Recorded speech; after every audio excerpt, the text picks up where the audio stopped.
करने का मौका दूंगा। इस वक्त एक बड़ी खबर आ रही है, वो दे दूं, फिर आप अपनी बात पूरी कीजिएगा। राहुल गांधी से जुड़ी इस वक्त की ये बड़ी खबर है। राहुल गांधी ने अपनी जान का खतरा बताया है। सावरकर से जुड़ा मानहानि का ये मामला है। पुणे कोर्ट में राहुल गांधी ने पुणे कोर्ट में ये मामला है और इस पर राहुल गांधी ने आशंका जाहिर की है। उन्होंने कहा है कि मुझ पर जान का खतरा है। सावरकर पर टिप्पणियों के मामले में उनकी पेशी होनी है, जिसे लेकर के राहुल गांधी ने कहा है कि उन्हें अपनी जान का खतरा है। अरविंद मोहन जी, आप अपनी बात पूरी कीजिए। वही तो, जब चुनाव आयोग की जगह शासक दल और या शासक गठबंधन जिम्मा लेके सारी बातें बोलने लगे और सिर्फ चुनाव के आयोग के फैसलों या गिनती वाले फैसलों की नहीं, चुनाव के नतीजों तक बात होने लगे, तो मुझे लगता है इससे और ज़्यादा बल मिलता गया है।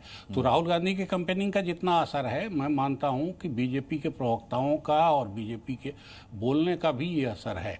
क्योंकि अगर आयोग कई जगह कई गलतियां, मान लीजिए आपने ठीक कहा कि बीएलओ की गलती है या डिस्ट्रिक्ट लेवल पे गलती हुई है या आयोग कोई डायरेक्शन दे के गलती करा रहा है, वो एक पक्ष है।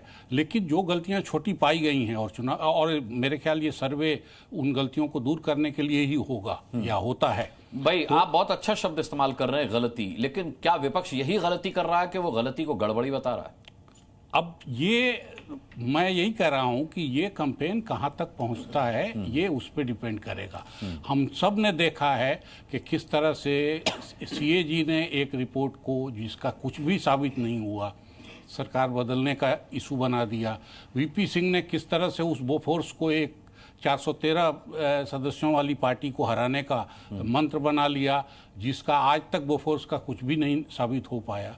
तो इसलिए ये पॉलिटिकल कैंपेनिंग अगर जो चलाते हैं उनकी काबिलियत भी इसमें शामिल है।